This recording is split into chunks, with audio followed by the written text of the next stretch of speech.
effect that it had on them, because basically what I had hoped is that they receive a transmission from Sita. They actually are in her presence. And this is what they expressed to me, that they were in her presence while reading the book, that it took them into that realm, that higher realm where they could receive their own teachings from her.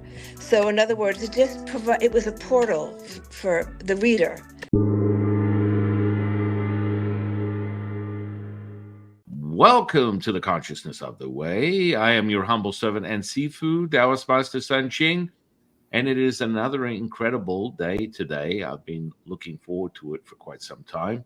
I want to welcome to the podcast Dena Merriam, and she is an author and an incredible storyteller.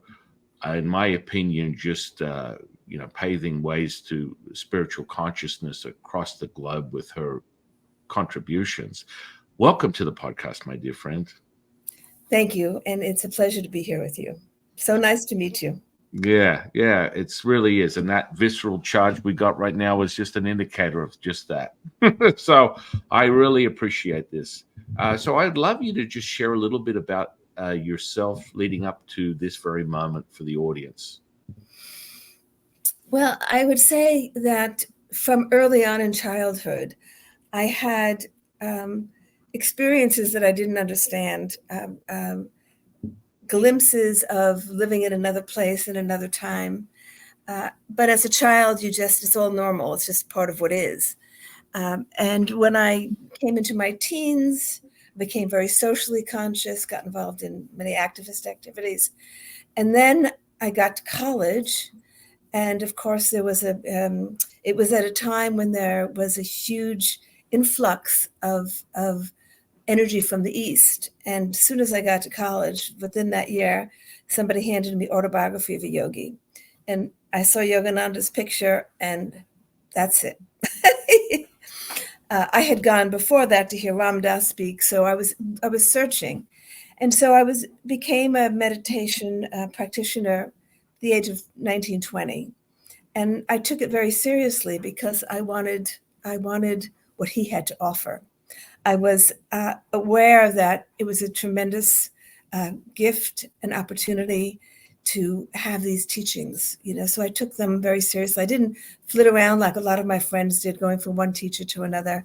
I said, I can get everything I need here. And so I developed a meditation practice accompanied by study, reading of the sacred texts from all religions. I was very interested in seeing the unity behind all religions.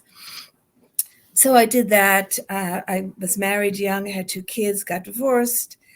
And as I was raising my kids, I began to have very strong memories of my birth just previous to this. And at first, it was very disorienting because I was living in 2 time periods. I mean, I would be sometimes in that time period and sometimes in this. And to keep it together was very hard. I was in my 30s. Working a job, raising 2 kids on my own. And I had to learn how to integrate it. And when I saw the full narrative of that life, I began to have memories of the life just previous to that. And I was able to handle that a little bit better. Anyhow, it went back 3 successive lives. And what amazed me was to see the karmic patterns and to see how one life naturally weaves into the next and things that are unfinished. I mean, it all made total sense. And it was a beautiful tapestry. And so this continued for me over a period of about a decade, where I began to go back to the life just previous. And I finally decided to write it down to see what it looked like. So I did. I wrote it down.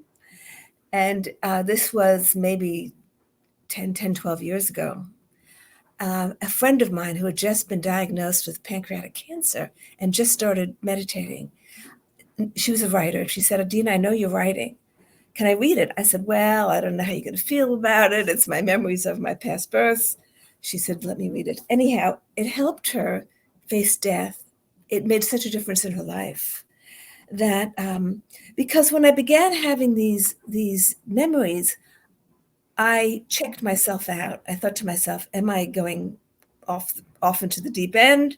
It was just my imagination. I went to the places I had seen and remembered. I really was something of a detective in trying to find out whether this was real. That came through in the book. And so it helped her as she approached death. And I realized that we talk about a shift in consciousness. The big frontier before us is the transition that we call death, right? I have a lot to say about that because in many of my writings, I describe that state. And which is more real? I mean, which is the death, which is the birth? When you leave that realm and enter this realm, that's a death. From that point of view, it's a death. So I began to think that once we acknowledge, and increasingly as memories emerge in many people, and if we see, and scientists are coming to this conclusion, that the universe is multidimensional and that you pass from one dimension into the other, everything will shift.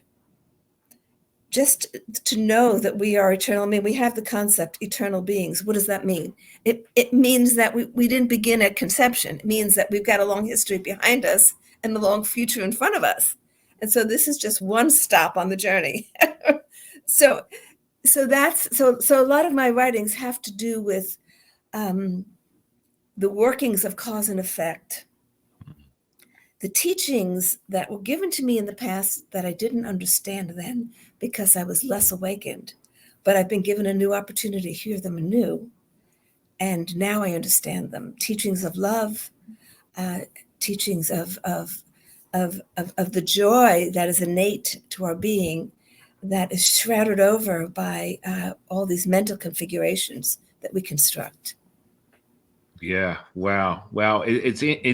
It's incredible how there's sort of this intersection, polarizing parallels in different indigenous sort of like basically beliefs, perceptions, realizing that this incredible effect that is taking place, the contraction and expansion, is really the self-evidence of all things, and it comes in all forms. You know, I think that there's a convergence of science and metaphysical science and physical science, because the frontiers of physics are moving into that realm of the non-locality of consciousness. I mean, that's almost becoming established science now. And once you acknowledge the non-locality of consciousness, well, the brain is its vehicle. The brain it's not the creator of consciousness. It's the vehicle that consciousness uses to function in the material realm. So I think that we're going to see a lot of changes, a lot of growth and understanding over the next few decades.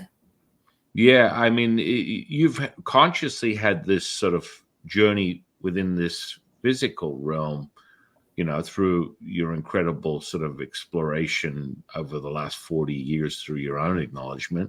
How has it seen? I personally, I've been sort of in this space for about 32 years, and it's so dramatically different. Like 30 years ago, someone would come to me with a psychotic episode looking for the answers to the meaning of life. Today, they would have the same effect on this sort of space, this realm, and wake up and say, I'm channeling the Palladians, and open up a YouTube channel and get 100,000 followers. It's a different way to look at reality right now. When I first when I first was going to publish my Journey Through Time, my writer friend, who was just at the very beginning of Spiritual Paths, told me I had to publish it, and she wanted to give it to other friends of hers who were ill. I shared it with two of my spiritual friends, and they told me not to use my real name. They said, publish it anonymously. You're going to be looked at, so what are we talking about, 12 years ago, as a crackpot. And I said, but it's my life, because it's sort of like it go through my journey, how these memories came back to me. And so I did publish it under my name. And I got such an incredible response that I realized, because my friends were saying, oh, remember Shirley MacLaine came out with something 20 years ago. She was looked upon as a crackpot. thankfully, I was never anybody famous. I can't claim to be Mary Queen of Scots or anybody important.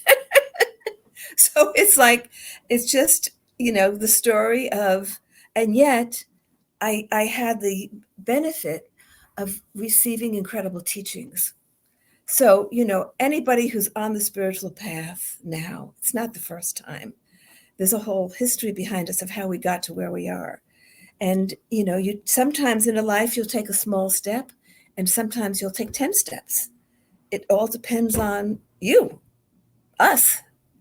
And so to realize that this has been a long journey where I've been given so much grace and so many teachings in different parts of the world. I mean, there's one of my books, When the Bright Moon Rises, talks about, and there've been many surprises for me, a life in China during the Tang Dynasty when I was a Taoist and had a Taoist teacher.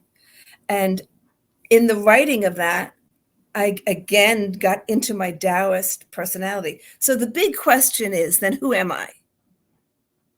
I've been this and that and that and that.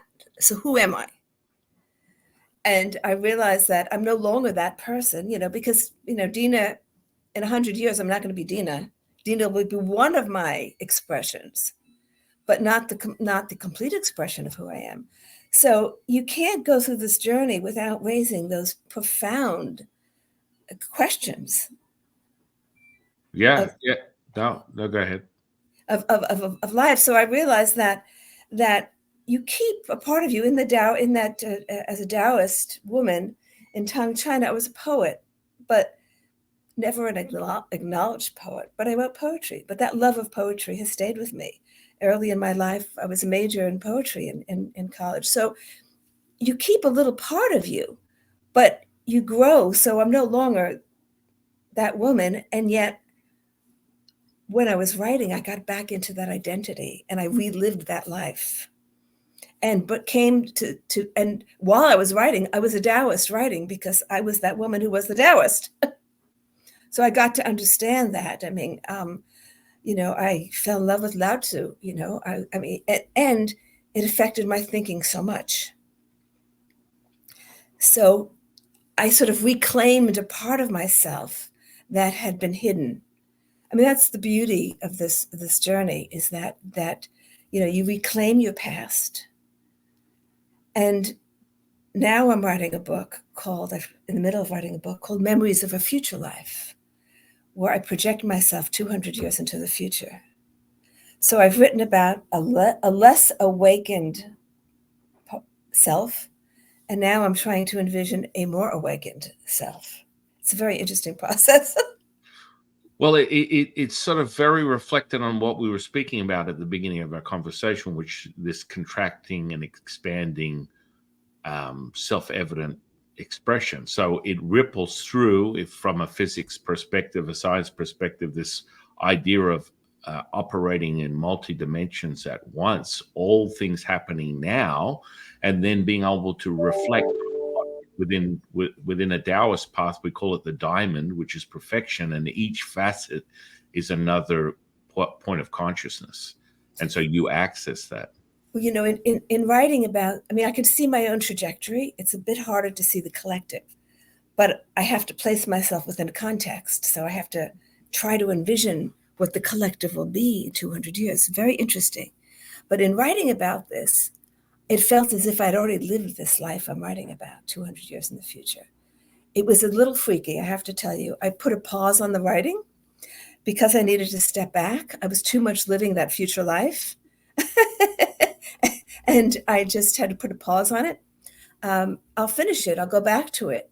But I need to meditate more deeply on it because there's still it's hard to put in words what this is about the collapse of time. Because if somebody has asked me, what have you learned? Well, there are like dozens of things I can say what I've learned through this journey. One of them is the collapse of time, where you can find yourself at any point on the spectrum because it's a construct time, all right? It's a construct. In reality, there is no time. But the other thing is also the collapse of space, because I find myself in another dimension very often, because when I'm writing the last book I wrote, To Dance with Dakinis, which takes place in 12th century Tibet, and then goes back to the previous birth in medieval France and to the successive birth in India. So there are 3 lives, but in between those lives, there's another life in another dimension. There's there, which I describe what happens there. So it's all one, you know. We're here, we're there, we're here, we're there, we're here, we're there. That's the way it is. Yeah. I mean, it's interesting from a Taoist perspective. You look at that, and we call it the universe, ultimately created by the mother, is a bellows, and it contracts and expands, and it's never exhausted. Man is not like that. Man is exhausted. Man cannot reach the far expansion of the universe with the limitations of this physicality. So then, you know, one of my teachers, the Jade Emperor, will come up with the very notion, when you realize you are not of this body, what can harm you? And that returns us back to the scripture, which is very clear. Let the man who's never left the village, let him know he's seen the world, because it's right here. Mm-hmm. And that chill you and I are experiencing is that realization. And I find it really inspiring when you speak on your meditative practices, and you're going so deep into quite clearly facets of sensory perception, and what we would call sensory perception in a much greater level, a clear sort of development. So an insight that you're able to dive into the future, the past. You're clearly using these sort of like what some people would consider as sort of like this mystical, sort of mysterious ways to cultivate, yet they're not at all. They're quite clear within indigenous practices. Do you define it as that, or do you, for a Taoist, the ultimate is we have a dialogue with our spirits, our energy, all things that are the creation of the mother, and then we embody that as all is one, one is all, as a monologue, as this present moment. How do you delve into that? Well, you know, in the yogic view, because that's my lineage is the yogic, it is the mother, the universal mother. And I've written of different manifestations of the mother. In the Indian context, I've written a lot about Sita, retelling that story of Sita, not as just an historical figure, but as an expression, as a projection of the mother, of the universal mother. And then the question becomes, then who are we? Again, it always goes back to that question. Are we also an expression of that universal mother? Because everything is an expression of the one, right? There's nothing else but the one. And we're all expressions of that. So how do we come into the full realization of that? And so there's another book that I've started working on where I put a pause on the future one, which really is, you know, what are the teachings that we need to hear today to help us? Because I do believe we're at an evolutionary a cross-section sort of juncture where in order to survive, humanity is going to have to evolve.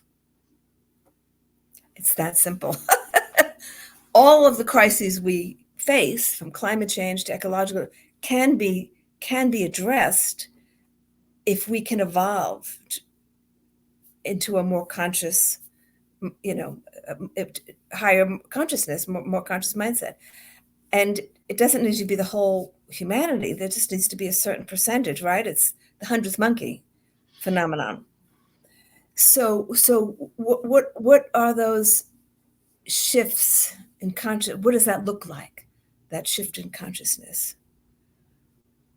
Yeah. Wow. I mean, is that a question, or it's just the seeker's search? Yeah, I think it's something that we need to, you know, when I work with young people, I tell them that visioning is one of the most important things they can do right now, all of us, because we create our future. One of the reasons I decided to write the book about the future is because there's so much dystopian energy out there about the future. And I said to, one day I woke up and said, we're creators. We are creating this. So which future do we want to create? A dystopian one, or one that's at a higher consciousness? So I realized that it's time for us all to really be visioning what is the world going to look like in 200 years. Yeah, no, I agree 1,000%. I go into deep sort of like conference with Latu. I channeled him over 30 years ago, and he's my teacher now to this day, second by second, minute by minute. And it's a very visceral effect when it's like I can pretty much be quite confident to tell you that most of the things that come out of my mouth, I have no recollection of how they got there or how they end up out in the field, but they're generally coming from his guidance. And then form for a more concentrated, visceral experience, I have a welcoming of him into the space, and I use myself as a catalyst and conduit. And then the information becomes really quite palpable. People are like, you can't make this stuff up. And I really can't. I mean, I just got out of finishing transcribing the Tao Te Ching for 2024 with him, and it's in English, Mandarin, and Pinyin. And I promise you, it's a experience that is completely embodies all things. And of course, we as Taoists use the Tao Te Ching as what we call the magical register, because each verse has an incantation. It is an incantation. It has layers and levels to that level of consciousness with a frequency and a color and a shape. And so when people read it, they're like, holy moly, this is like I'm being altered as we speak. And it's quite common to have people talk about the visual effects of the words coming off the page, swirling around me and dropping into my heart center, or more commonly, we call it the dantian. So the answer when people come to him for information is quite simple. Earlier this year, it was quite well, what's going to happen for 2024? Is everything going to burn to the ground? And he can be quite cheeky, quite frankly. And he said, imagine you are a grain of sand, asking the beach what you're doing today. Fall back into the beach and be realized. And I was just like, wow, you can't make this stuff up. And you know what we're experiencing, the amplitude, the charge, because there's that visceral, expansive effect that takes place, that is the knowing that everyone has right here. And when you know that what we speak of is an absolute like validation of this present moment, and the information is palpable, it goes beyond people's talking heads, and you know everything that you embody and all the things that you're transcribing into your books are so powerful. They're an experience. And so people, when they read them, they go, holy moly, I've just had an insight, an epiphany, because it's the now, and they're just expanding their consciousness, or their dial, as I like to call it, to a whole new reality, because there is no end to it, in my opinion. I have the same experience. I often say to people, I'm just the scribe. I'm recording what I hear. And sometimes when I read it, I say, it's like, wow, I really have to internalize that. The teachings that are coming, as I say, I'm so grateful. Things that I didn't understand at an earlier time now are coming, and I understand them in a much different way. And so it's that's why I've said to so many people, no matter what happens in the external plane, we can't get disturbed by it, because it's all unfolding as it should, and it will. No matter what is happening, and it's cause and effect. I mean, everything, sort of follows a natural order.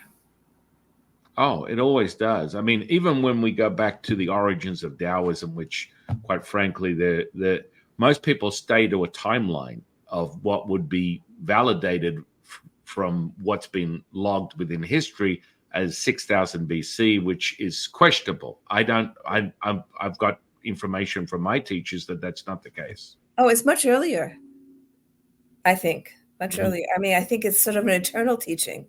And, Oh, yeah. you know, in writing the book, When the Bright Moon Rises, I got so much into my Taoist persona in China that it changed my whole relationship to China, actually, because I just await the time when those teachings really emerge again in that place. Mhm. And I'm sure that there are hidden teachers there, even now. Oh, without question. I mean, within the timeline, I go straight to Latu, I go straight to the Yellow Emperor, because even within the understandings of that, before the Yellow Emperor, the Jade Emperor was his muse. Right. So, and that was a complete whisperings of the universe directly through the Jade Emperor.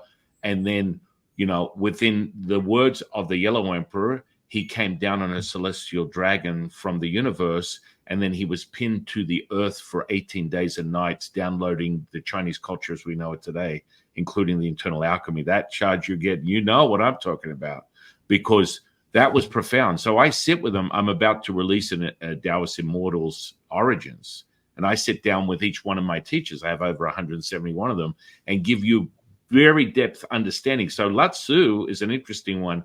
He started in his village as a young boy and broke his ankle in a stream and dragged himself to the shore and literally materialized a physical healing of fusing his bone instantaneously. And he was only, 5 years old, 6 years old, and then became a local healer that was known as the boy who helps people return to the knowing.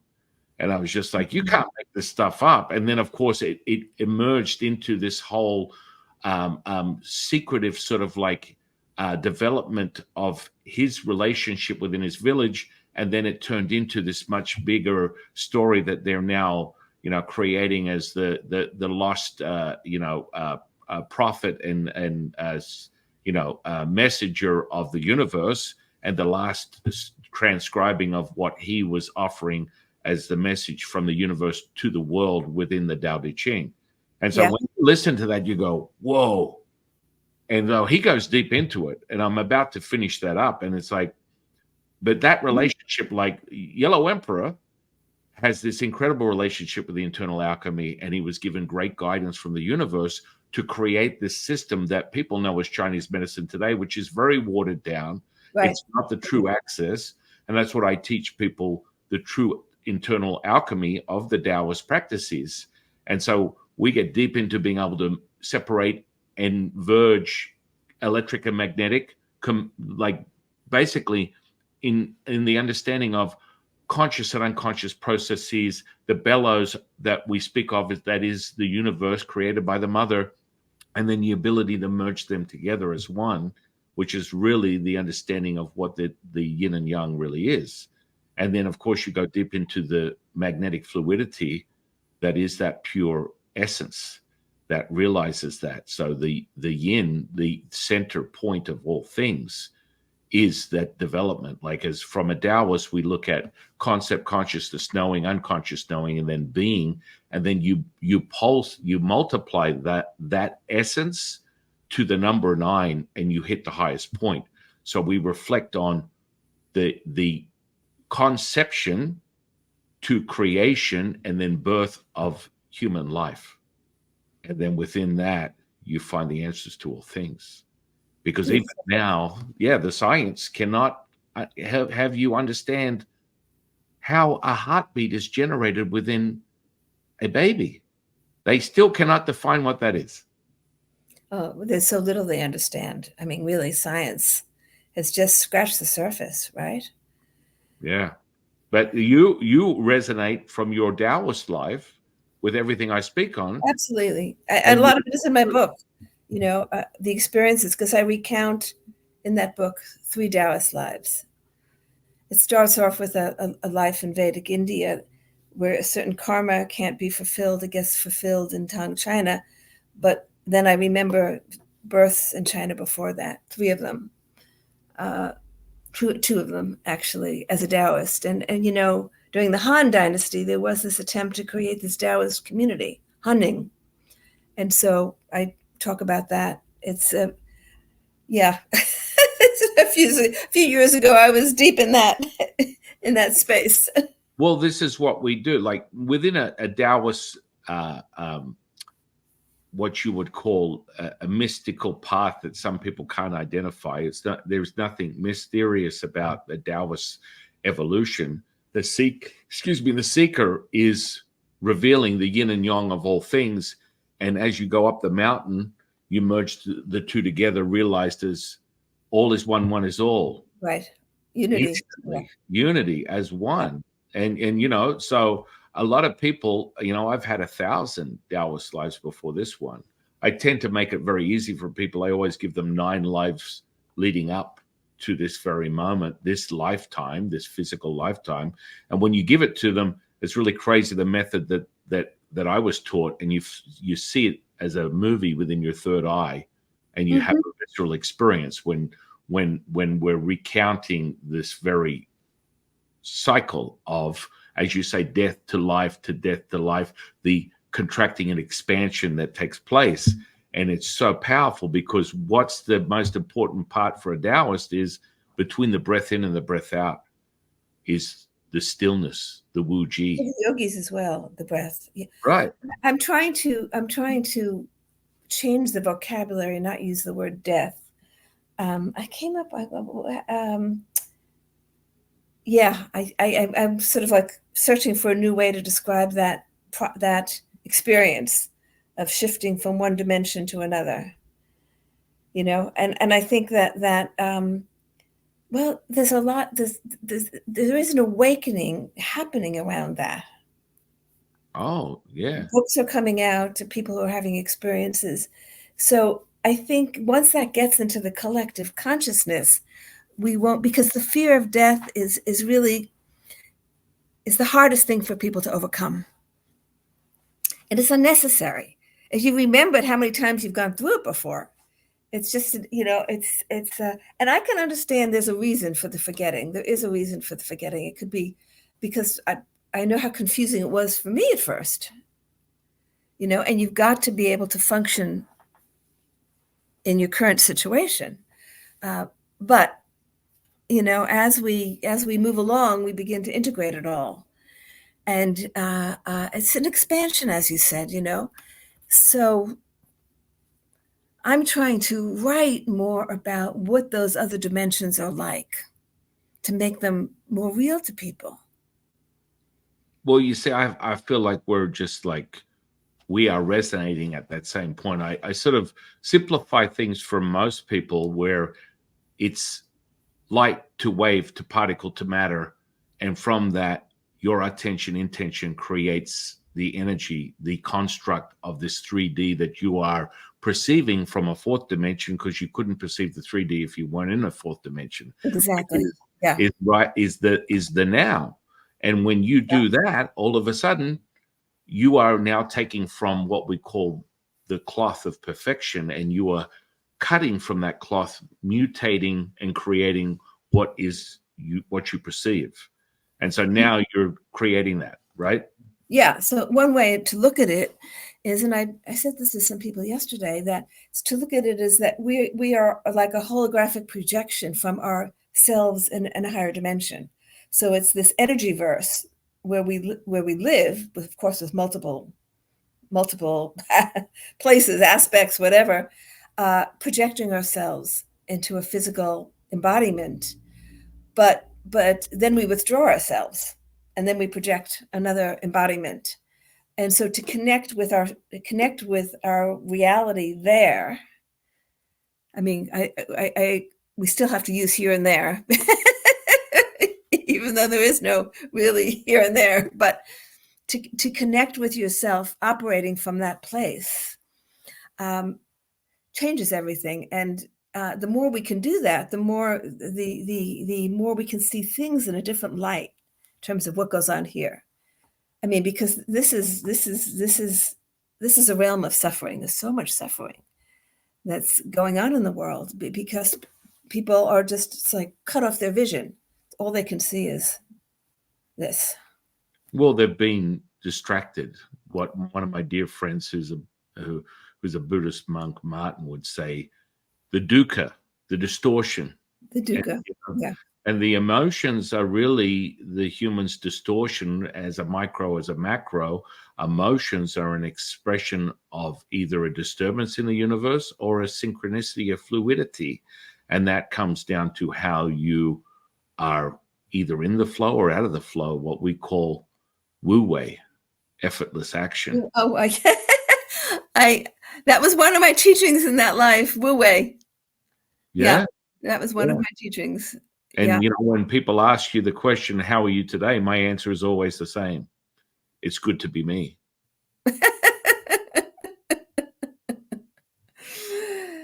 Yeah. So one of my reflections these days is the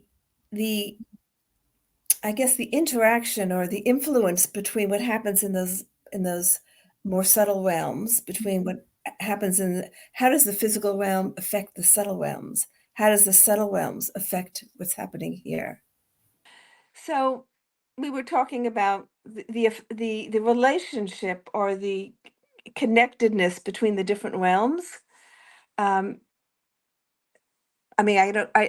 something that I'm reflecting on now. Do you have any thoughts on that? Oh, yeah. Yeah. I mean, we have a very clear path of cultivation for that. And, moving through those like gears within, a transmission of a car, you enter into the bellows that we speak of, which is phosphorus white light.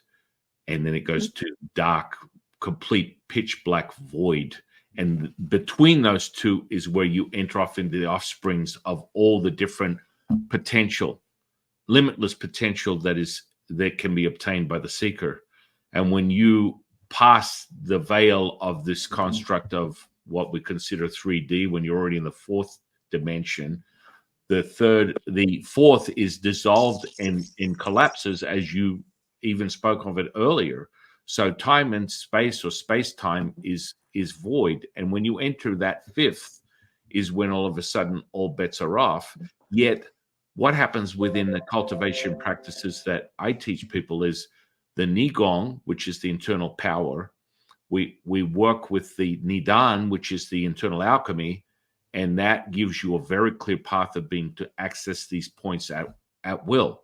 And so the multidimensional proposition or contemplation or theory that science gives us is very tangible and has been for thousands of years for a Taoist, if not infinitely, as you have so articulately put it earlier. It's an infinite possibility that takes place, but you will have it when you synchronize. And the way that I teach it, you will literally operate in all dimensions at once. And Right. You operate in all dimensions at once, and you're conscious of that.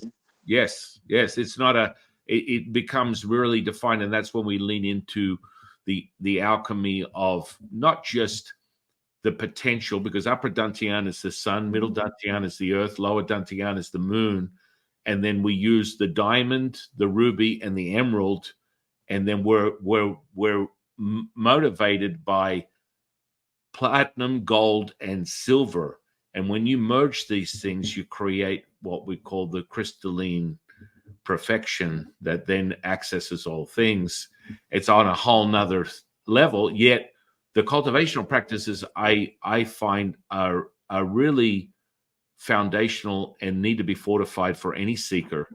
And a lot of people are very sort of like that. They get sort of into things, and within Taoism, to be honest, over history has been so fragmented. Now, every emperor has had a Taoist advisor, and they're always the first one to be executed, because you can't have that much access to that much what we call pure source or knowledge or power, because that's what we do. Our relationship with the universe is second to none, our affinity with that. And that's how we create these incredible practices for healing, manifestation, magic. And the magic goes really deep, because once you operate in all dimensions at once, you're literally what someone would perceive as, I'm only able to create from another dimension. No, you're able to create instant manifestation here in this 3D reality, and it will become self-evident, whether it's a physical healing, a mental, emotional, spiritual healing.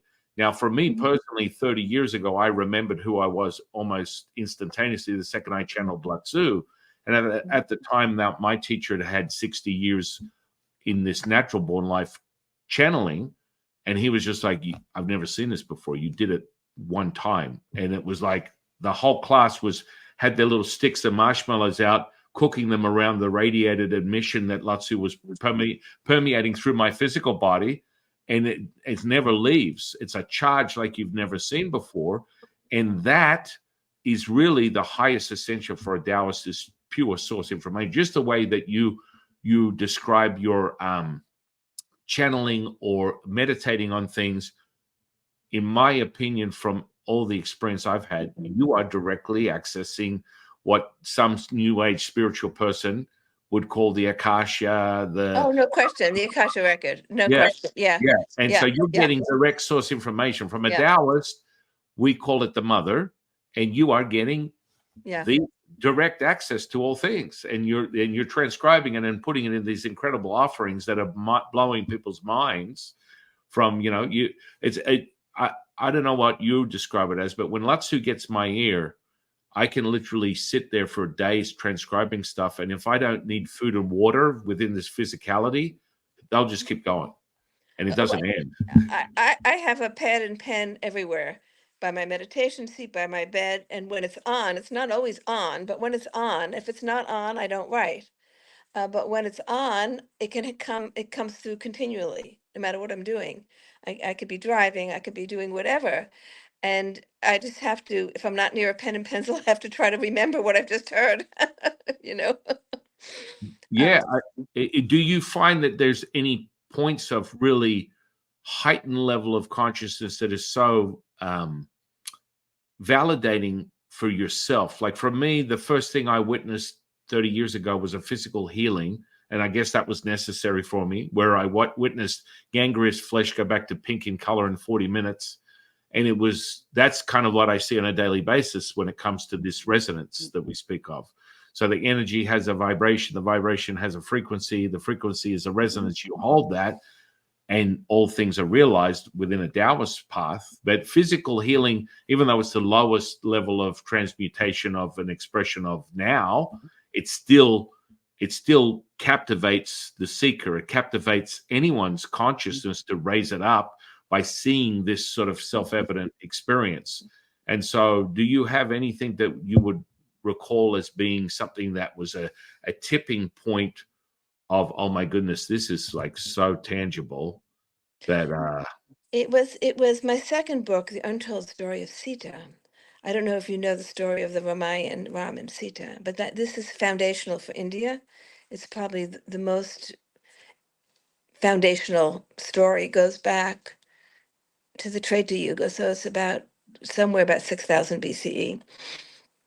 But the response to that book were people writing into me, and it's spread widely throughout India now, of how the effect that it had on them, because basically what I had hoped is that they receive a transmission from Sita. They actually are in her presence, and this is what they expressed to me, that they were in her presence while reading the book, that it took them into that realm, that higher realm where they could receive their own teachings from her.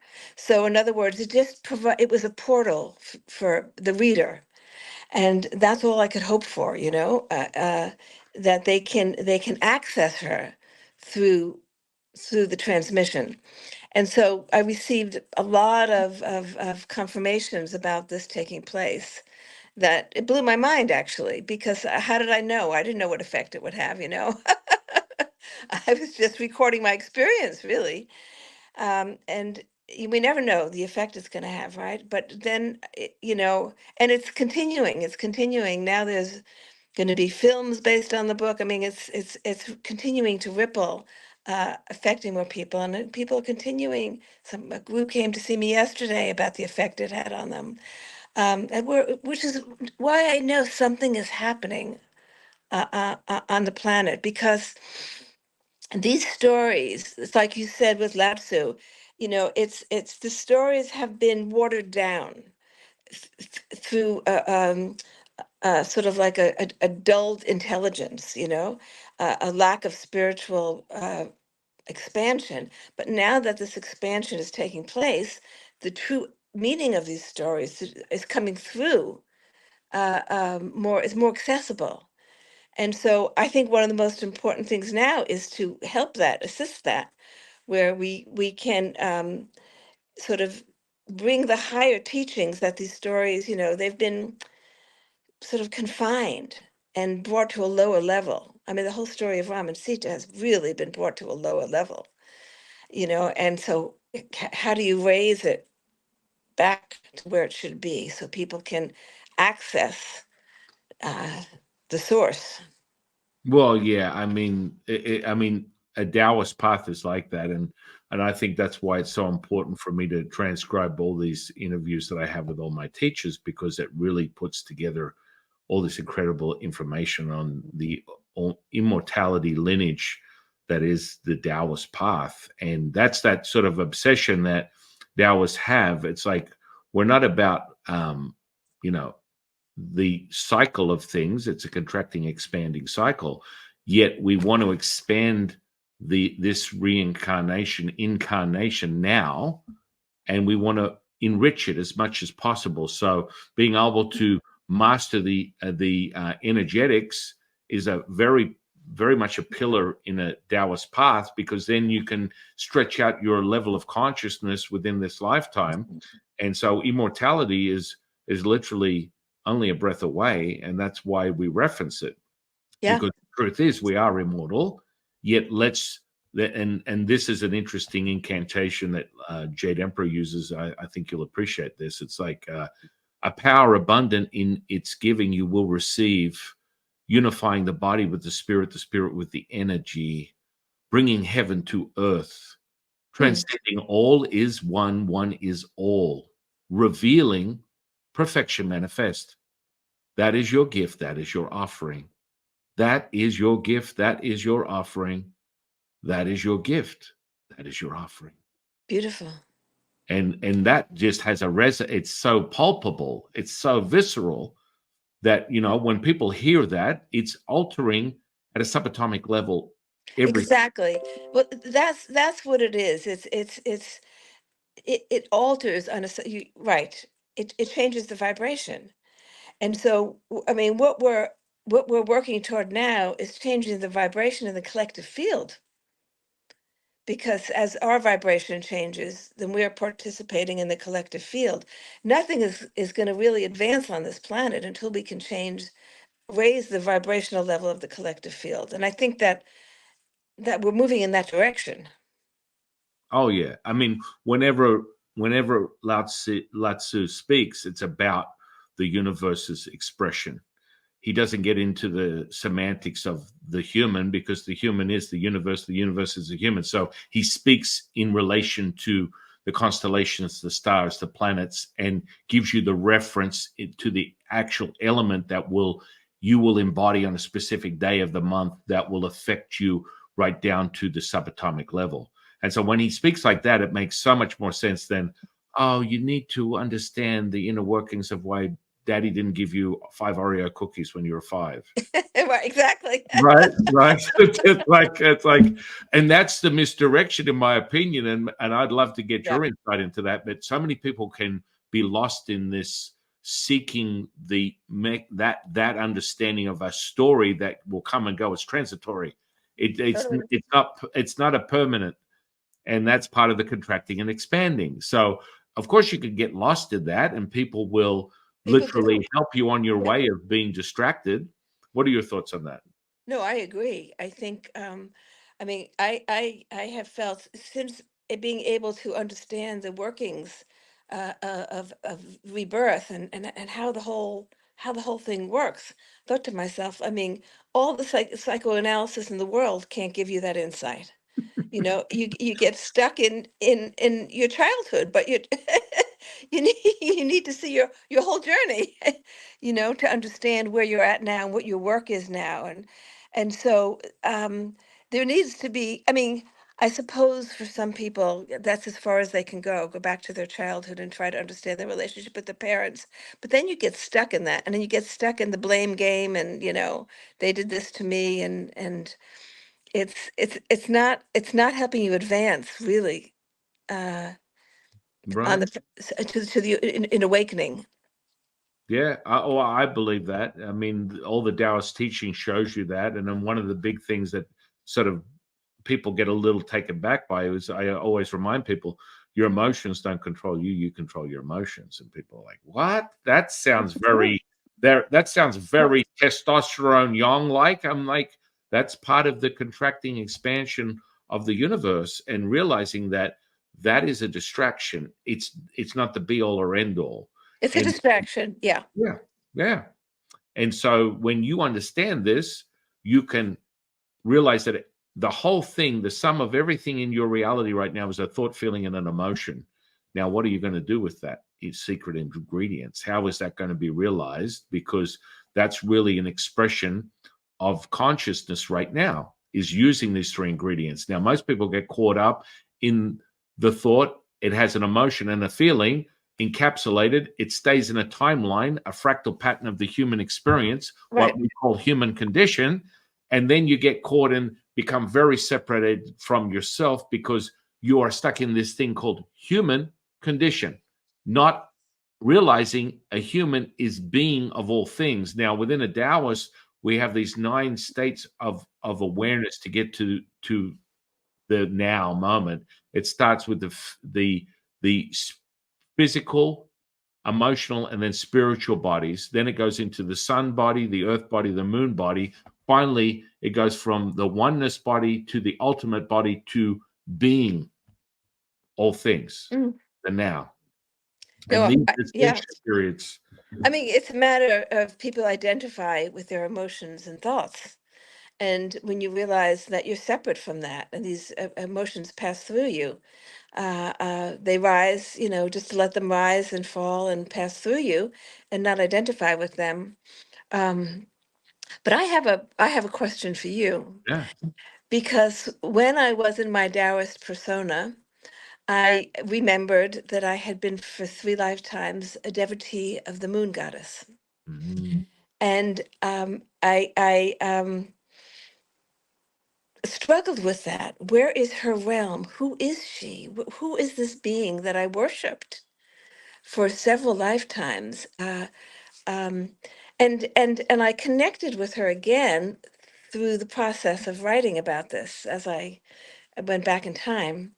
Do you have any thoughts on Uh, her, where her, who is she? What is she? well, I mean, there's an absolute relationship that goes deep within the nature of basically expression of the moon, which is for a Taoist the ultimate convergence of yin and yang, and it ripples out into the realization of that intuitive sense. Now that returns back to the what some people would call the divine feminine. Now, that interconnection is also a relationship with what we call the Dark Lord of the North, which is another reflection of that yin energy at its peak. And so that coupled with your divination and expression within the goddess of the moon, is that who you referred to?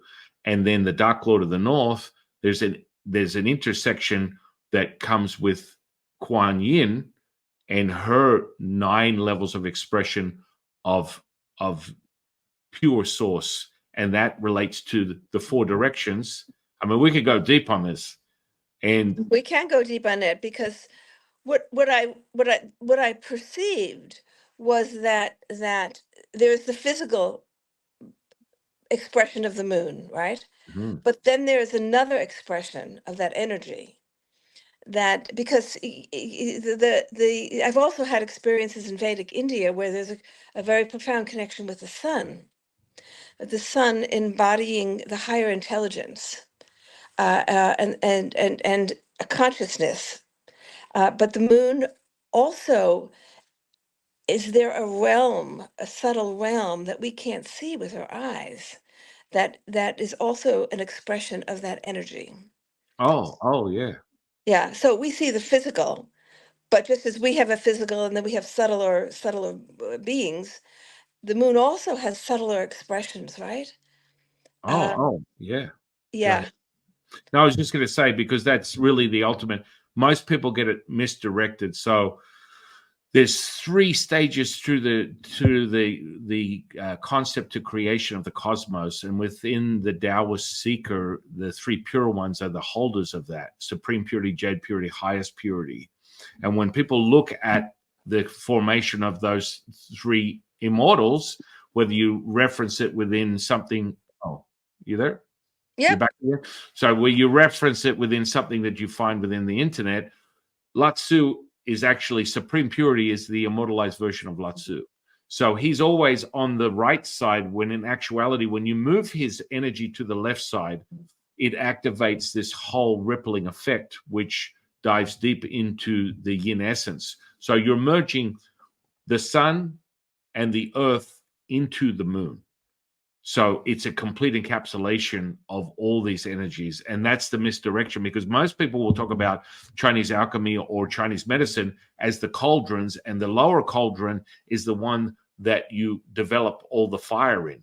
And that's the misdirection, because the true source to all things comes from the integration of that, which is a 9 times amplifier of the yin essence, which is really the intuitive sense of all things. And when you go even deeper to the center point of that, you come to an understanding that it embodies what the water element is. And water will go where no man can go.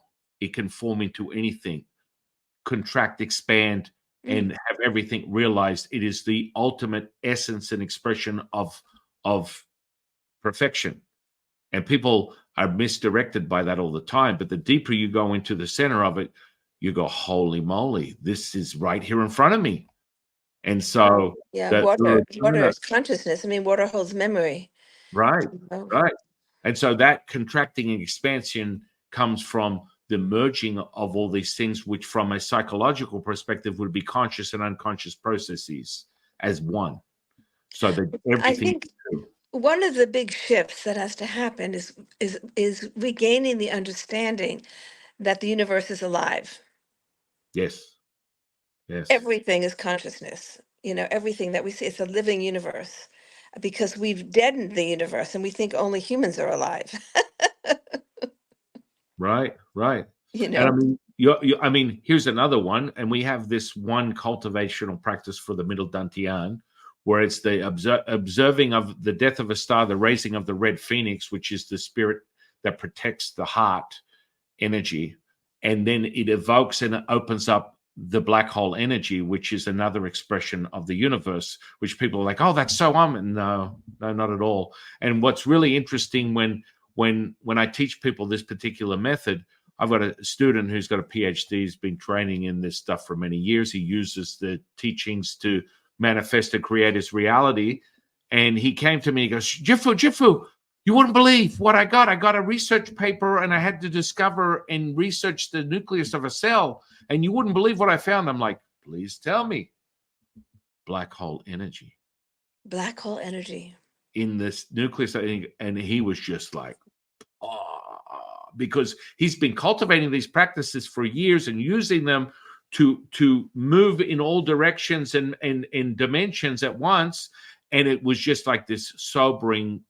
It makes sense. Total makes sense. The macrocosm and the microcosm. And he just was like, you can't make this stuff up. But you see, you and I are tapping into what we have always known, which is the now that has gone on for infinite. Now, the reality is that the people that are sobered and stuck in this 3D reality are like, oh, science has created this, and look at this. It's such an infantile language that has not been around for the length of time itself, right, which is infinite. It's like hang on a second. So you're reflecting on something and going, wow, this is really true. Well, we've known about this for as long as we've known about this. Long way back. Yeah. Yeah. Well, that's another thing that will shift is the understanding of history, that Mhm. it's not linear from primitive to more advanced, that the ancients had all this knowledge, Right. and knowledge that was lost, Right. or got hidden, you know. Well, yeah. I mean, it reflects back to the internal alchemy once again, because when you merge these energies together, and I teach people how to separate electric from magnetic.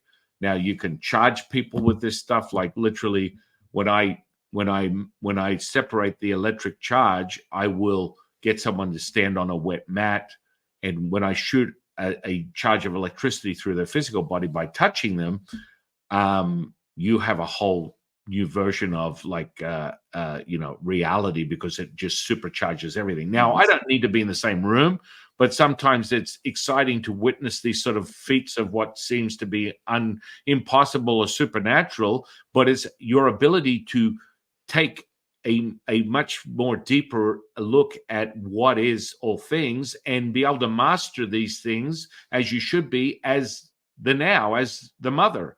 And Yeah. so when you get this type of stuff, it evokes a consciousness within the seeker, and people are never, ever not amazed by these sort of feats. And now, whether that turns into, a physical healing, a mental, emotional healing, a spiritual healing even, which would seem strange to some people. But yes, to return to what you know as all things can require another piece of the puzzle being put into place.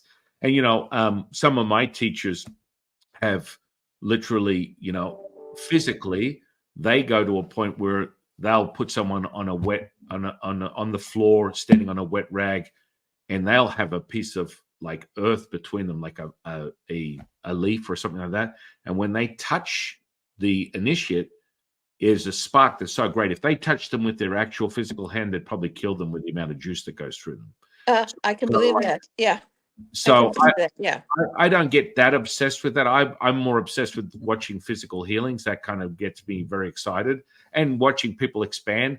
But I can do that practices, but I've never really focused my attention on cultivating that particular technique. It's present, and I can do it, but I would much prefer witnessing a physical healing where you see the flesh mutate back to its original state. Amazing. And but that's the now, and so many people experience this stuff, and as they should. We should all remember, it's like the profound journey that you're having and that I'm having, and remembering who we are, and in turn along that way we're sharing this to help other people remember who they are, is really what, in my opinion, the purpose of my basically avatar in this lifetime, if we talk about a whole. I agree. I mean, that what else is there to do? It's awakening ourselves so that we can awaken others. And return. And return. Right. It's like it's so. Let's speak a little bit more about. So you're in the middle of writing 2 books. You paused one. You're studying another one. What does it look like well, it's all about the future, right? So, well, the first book is about the future. I was about halfway through, and then another thing came through me, which is the yoga of Sita, Mother Sita. So her teachings for our time. So which will be a smaller book. Some of my books are quite long. Be a shorter book, and it was coming through very quickly. So I'm focusing on that now. The future, what I see, and a lot of details need to be filled in, is that the consciousness movement will grow to such an extent in the course of this century that we will avoid the worst of what scientists fear. It's all about consciousness. So yes, do everything that we can to transition off of, carbon, all that, but it's the consciousness that's going to make a difference. And so all the work that we're doing now will really yield benefit when we look a few decades into the future toward the end of this century. Because the consciousness movement, in terms of people's eating, I mean, everything has to change. The way we relate to the world, how we consume, all those things. I also see sort of collections of more conscious communities. So maybe breaking down of the centralized governance that we have, and communities organizing themselves around new ways of living on the, not new ways, more sattvic ways, more dharmic ways of living on the earth and with each other. And so I see a more, it's not heaven on earth. I mean, there are always going to be rascals around, but I basically see advances in terms of consciousness. That healing modalities using light and sound in the Oh, future. oh yeah. Yeah. This is how we've used it. I have a training method that I teach people called the Taoist rites, and you go into frequency, color, shapes, sound, and ultimately that's that somatic expression is like it's the answer. People don't realize it. So the neural pathways are a very simple expression of that micro that we speak of, yet it can be permeated and maestroed to return to the frequency that will resonate to perfection. And so when you're able to hit that, boom. And once once people integrate this realization of interconnection, you're harming another, you're harming yourself. You can't harm another and not harm yourself. It's just the way the universe works. um, the world will become more peaceful, but it doesn't mean that we won't go through some difficulties in order to get to that place. So it's not going to be an immediate, everything is great now. I think, but looking 200 years into the future, I really see a different world. Yeah, yeah, and I mean, you made a very good point about the rascals, right? The rascals. Well, when you look at the resonance, if you observe something like a Schumann resonance of the Earth is about a 7.83 hertz, which is the magnetic field that the Earth is basically transmitting. Now that 7.83 right now is being altered. Now if you were to express that, if you're just standing on the Earth somewhere and you're subject to the circadian rhythm of the Earth, and that resonance is 7.83, that would be reflectant of a theta brainwave, right? Now that theta brainwave is a brainwave of change for the conscious and unconscious processes. You can dive right into someone's anything that you want to alter within that unconscious can be completely changed and reset back to its original state when you're in that brainwave. Now, what some of the friends of my channel, Alexis from Ascension Diaries, she reads the Schumann resonance all the time, and it comes out of Russia and Italy. So a lot of it's all in another language. But like, let's just say the bottom line is right now it's 7.83. There is quite an evidence that there is being some artificial manipulation, which is bringing the hertz frequency up to a 12 or 18. Now, what does that mean? What that means is you're taking people into high beta, which is hyper beta, which is highly myopic and over-focused on one thing, and then it ripples into anxiety and fear as emotional expressions of that state. You want to start with that. You start with that at the beginning of the day as a human being, as you slice off serotonin, you wake up, the light hits your pupils, and you start to activate that within your ecosystem, and your brainwave starts at a beta. Now that's okay, but you don't want to stay there. You add a couple of cups of coffee and you express yourself emotionally, and you're going to be extremely immersed in the dukkha, and there's going to be a turbulence.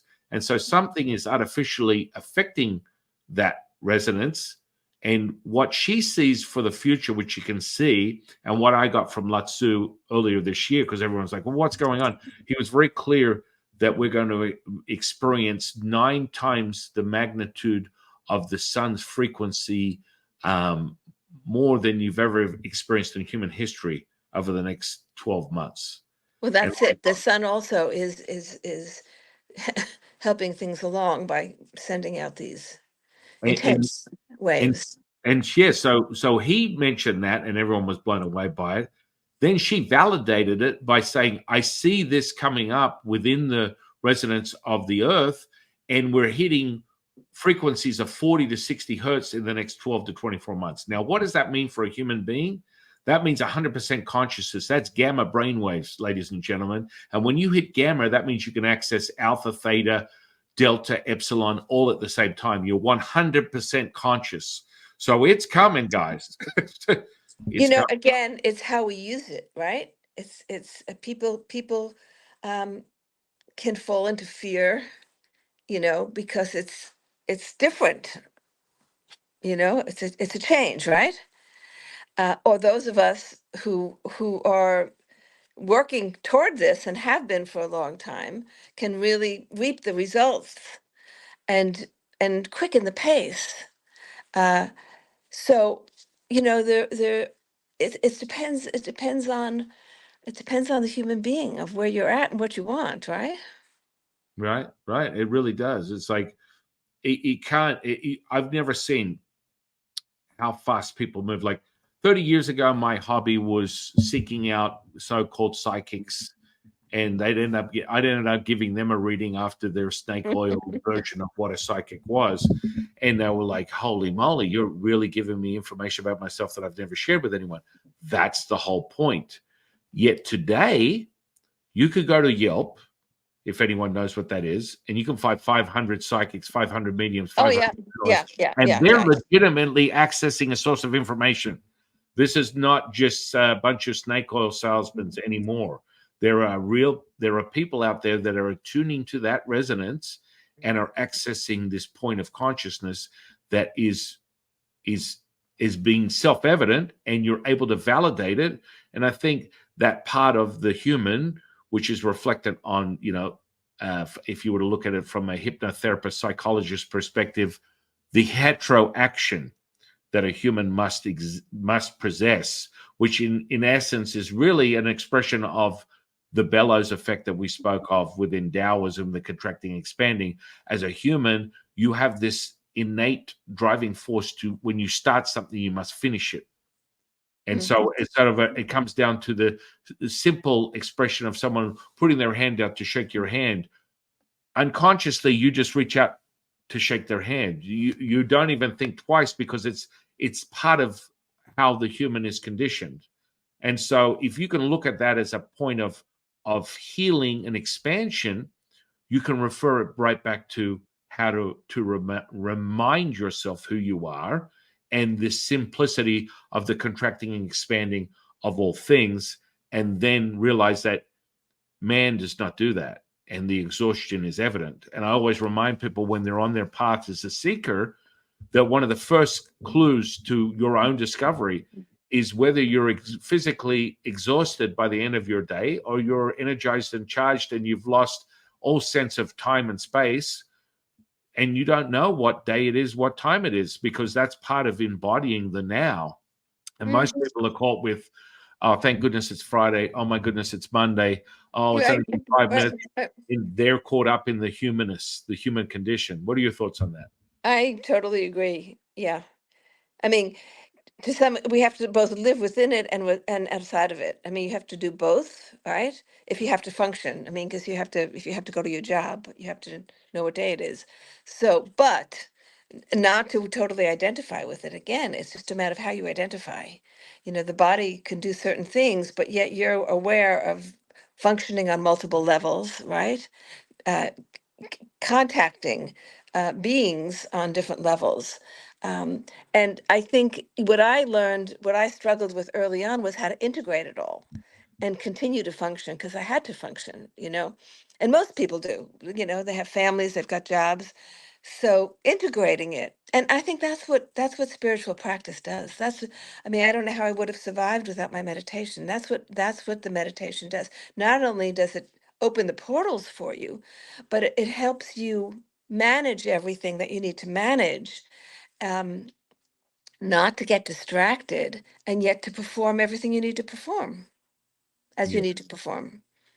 Yeah. I mean, what tends to happen when you start to teach these sort of alchemical processes is that all of a sudden, just like that incantation, unifying the body with the spirit with the energy, it's the mirroring effect of what is the pulsating and contraction of all things.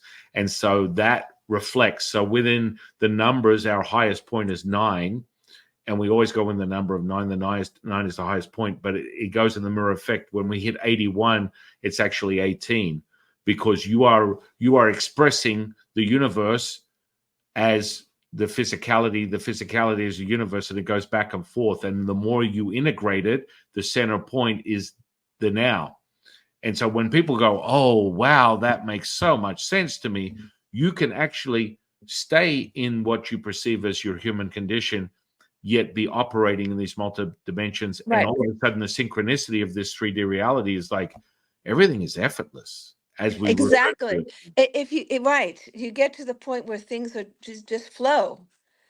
You don't have Blue to put wave. so much energy out. You just allow it to flow. And yeah, it's when you're tuned, when you're tuned spiritually, then it's effortless. And that is the reflection of water. And that's why we always talk about all rivers run back to the ocean.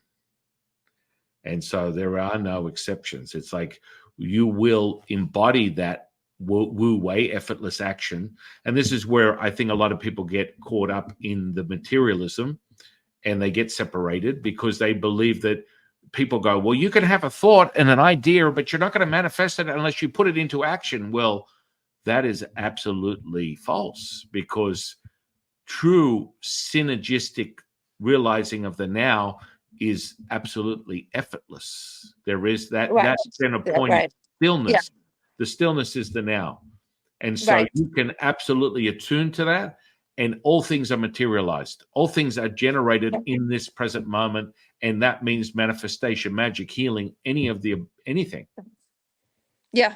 I would totally agree with that. Yeah. Effortless action. Yeah, yeah. I learned that one in my Taoist life. Right. And your relationship with the moon energy is far more apparent now than it has. Even now, I mean, the moon is very important to me. I connect with the moon very deeply. Uh, uh, I've learned to say to people, there are things that the rational mind can't grasp. You can't understand it with the rational mind, Mhm, but intuitively you can know it. mhm. And so I have a relationship with the goddess of the moon, and I'm aware of that presence and her, but it's not something that I could You talk can about so easily. Well, it's because you're such a young energy within this expression of this incarnation. Even though you may represent what would be perceived as feminine energy, you have a tremendous amount of yang. And so that is balancing and bringing you back to what you know to be true when you realize your affinity with the goddess of the moon. It returns you to the now, the Wu Ji, the Mhm. stillness, perfection. So that yang is then now completely immersed in with the yin. And so that's an amazing, because when I look at your auric field, the shape shifting of some of the actual immortals that you've embodied over a lifetime has been a geisha, a warrior from China, I mean a samurai. You have got incredible facets of this incredible energy that merges into your relationship and your intimate relationship with the East. And then of course, you know, if you were to reference the Taoist, well, my goodness, you've had dozens of Taoist lives. And so this is just this present moment, and it's sort of integrated. That all of a sudden amplifies your maternal state and your earthing and your grounding, right? So what happens is it starts to balance out the excess of the emotion, because one of the emotions that you have excess in is the spleen energy, which would transmute into anxiety, would transmute into certain sort of like OCD behavior. And that's where I just see it in your auric field. And so when you balance that out, the virtue is revealed even more. And so you just immediately your relationship with that and recalling it has changed and transmuted the ecosystem within your energetics instantly. It's crazy. Yeah, that makes sense. Connecting with some wisdom that has come. Yes, I mean, I've been transformed through all these experiences of reconnecting with these higher energies in different expressions of the higher energies. Yeah. And I mean, and when we have this conversation and I mention things and you're like, well, he doesn't know me. How does he know this stuff? It's just in your field. Yeah. So it's just present. All I do is see it. And it's just a training. I'm trained in this method. I train others, people's in this method. And you're able to see it with your eyes open, which reverses the whole nonsense. I'm just going to say it, where people say you only see 1% of the light spectrum and what's present before you. Well, when you go through the Taoist method of training, you see the 99% that others don't see, and it's present in front of you. So when with my eyes open, like we're having this conversation, I'm already experiencing. I've been moving through the universe, experiencing the constellations, the planets, and I'm having a visceral experience where it's head to toe, like embodiment of your highest level of a DMT psychonaut experience. And I've got my eyes open. It's called multitasking on a Taoist right. I know that one. right on a Taoist level. And I mean, this is so powerful when we invite these conversations to remind us who we really are and return to that. It's well, really, we could go on and on, couldn't we? we could go on and on. I will pause it now with that little pause and say that I just want to thank you for sharing your time with us today. Well, to be continued. I would love it to be continued. I would really welcome that. And I look forward to revisiting this conversation in the near future. Yeah, there's so much more to say. and I keep discovering more. I mean, my sadhana right now is the writing, because that's when I can hear, really listen. And so more and more keeps opening up. So there's always more to say. And so let's definitely reconvene at some point. I would greatly appreciate that. And what I'm going to do is put all your information under this podcast where people can find you, all the books. Do you sell them through Amazon or through your own website? Where can people find you? Amazon. Yeah. And you have social media that they can find you on? Yes, I have several, but the ones for my books is called Dena Merriam Writes, and I do book readings, discussions, on that site. My nonprofit is the Global Peace Initiative of Women. That's GPIW.org. But these kinds of discussions are more on around my books. So that would be Dena Merriam Writes, that Facebook page. That's absolutely perfect. And I want my audience, my students, all the subscribers, followers to go out and embody Dena's incredible expression of her insight of remembering who she is through all her incredible teachings in her books. And I will end this incredible conversation with one last question. What is your definition of consciousness? In how many words? That's for you, my dear friend. My definition of consciousness, I don't know how to answer that. Awakeness, awareness. I don't know that you can define consciousness. Can you? I love it. I love it. I always look at it like being aware you have options. Yes, awareness, certainly. Awareness, but I don't think there's an exact way to define consciousness. It just is. Yeah. It It's just just it now. just is. Beautiful, my dear friend. And Isness. isness. Yes. I love it. I love it. It's an ism. Beingness. Beingness. Yes. Yes. 100%. Listen, you take care. I look forward to our next discussion. I want to thank you for And joining thank me you, today. San Chin. Thank you very Thank much. you so much. And then I want to thank the universe for bringing you into my life. I want to thank the audience for sharing their time with us today. And I am your humble servant and Sifu, Taoist Master San Qing. And I'll see you in the next one, guys. You take care, everyone out there.